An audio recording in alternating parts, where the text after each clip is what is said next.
स्वामी प्रसाद मौर्य पर एक और एफआईआर दर्ज की गई है। कोर्ट के आदेश पर वजीरगंज थाने में मुकदमा लिखा गया। मां लक्ष्मी के खिलाफ अभद्र टिप्पणी पर यह एफआईआर दर्ज की गई है। पूर्व सपा नेता स्वामी प्रसाद मौर्य की मुश्किलें कम होने का नाम नहीं ले रही। मां लक्ष्मी पर अभद्र टिप्पणी करने के मामले में स्वामी प्रसाद मौर्य पर एफआईआर दर्ज की गई है। सोशल मीडिया पर पोस्ट डालने और अभद्र टिप्पणी को लेकर स्वामी प्रसाद मौर्य पर यह केस दर्ज किया गया है। समाजवादी पार्टी के राष्ट्रीय महासचिव रहने के दौरान स्वामी प्रसाद मौर्य ने यह टिप्पणी की थी। कोर्ट के आदेश पर वजीरगंज थाने में एफआईआर दर्ज की गई है। लखनऊ चौक निवासी रागिनी रस्तोगी की शिकायत पर आईपीसी की धारा के तहत केस दर्ज किया गया है।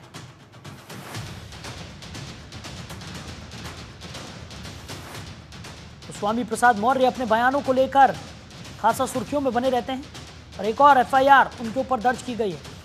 कोर्ट के आदेश पर वजीरगंज थाने में मुकदमा लिखा गया है। मां लक्ष्मी के खिलाफ अभद्र टिप्पणी स्वामी प्रसाद मौर्य ने की थी, जिसको लेकर यह एफआईआर दर्ज की गई है। बड़ी खबर आपको बता रहे हैं। तो समाजवादी पार्टी के महासचिव रहते हुए स्वामी प्रसाद मौर्य ने मां लक्ष्मी पर अभद्र टिप्पणी की थी, जिसको लेकर विवाद दर्ज किया गया है। तो एक और एफआईआर स्वामी प्रसाद मौर्य के खिलाफ दर्ज की गई है। बड़ी खबर आपको बता रहे हैं।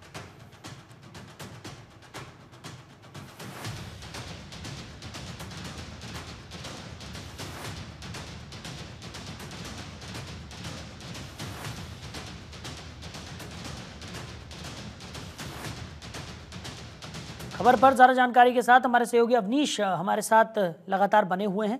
अवनीश, स्वामी प्रसाद मौर्य की जो मुश्किलें हैं वो बढ़ती हुई नजर आ रही हैं। पहले भी कई एफआईआर हो चुकी है, अब एक और एफआईआर स्वामी प्रसाद मौर्य के ऊपर दर्ज की गई है। क्या कुछ जानकारी? जी बिल्कुल, देखिए साफ है कि मामला 15 नवंबर 2023 का है, जब अखबार में स्वामी प्रसाद मौर्य का एक बयान प्रकाशित हुआ। उसमें शीर्षक था कि चार हाथों के साथ लक्ष्मी कैसे पैदा हो सकती है। तो इस पर आपत्ति जताई गई थी, तमाम विवाद हुए थे। उसके बाद स्वामी प्रसाद मौर्य पर मुकदमा दर्ज करने की मांग की गई और उसी के साथ कार्रवाई हुई है कि मां लक्ष्मी पर अभद्र टिप्पणी करने के मामले में स्वामी प्रसाद मौर्य पर फिलहाल एफआईआर दर्ज हो चुकी है और सोशल मीडिया पर यह पोस्ट डालना कहीं न कहीं स्वामी प्रसाद मौर्य को महंगा पड़ा है। तो साफ है कि कोर्ट के आदेश पर वजीरगंज थाने में यह एफआईआर दर्ज की गई है और एफआईआर रागिनी रस्तोगी की तरफ से दर्ज करवाया गया। तो धारा 505 आईटी एक्ट 67(1) के तहत ये अभियोग जो पंजीकृत हुआ है।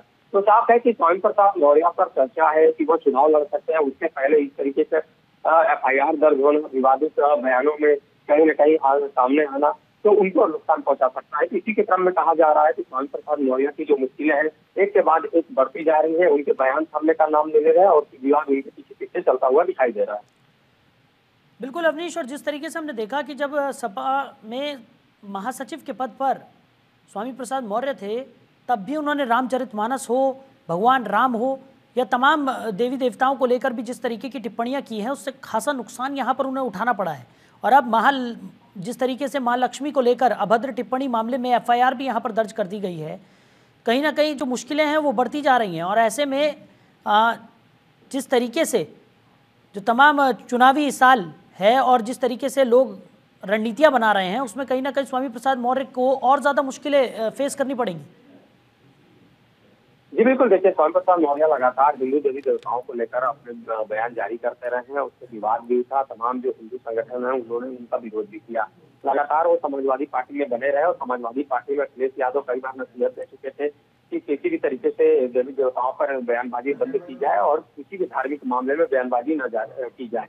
उसी को लेकर लेकिन फिलहाल स्वामी प्रसाद मौर्य ने बयान देना बंद नहीं किया और उसी का नतीजा था कि अखिलेश यादव से उनकी राहें जो अलग हो गई और दोनों ने अपने आप को अलग कर लिया। उसके बाद स्वामी प्रसाद मौर्य ने अपनी पार्टी बनाई। अब कहा जा रहा है कि वो कांग्रेस से कुशीनगर से लोकसभा का चुनाव भी लड़ सकते हैं। लेकिन जिस तरीके से तमाम विवाद हुए हैं, उस विवाद को कोर्ट में सुनवाई की और कोर्ट में सुनवाई होने के बाद मां लक्ष्मी पर जो अभद्र टिप्पणी की गई थी उसको लेकर फिलहाल एफआईआर दर्ज की गई है। तो कहा जा सकता है कि स्वामी प्रसाद मौर्य की मुश्किलें अब लगातार बढ़ती हुई दिखाई दे रही है और कहीं न कहीं उसका लोकसभा चुनाव में उनको खामियाजा भी वो बता सकता है।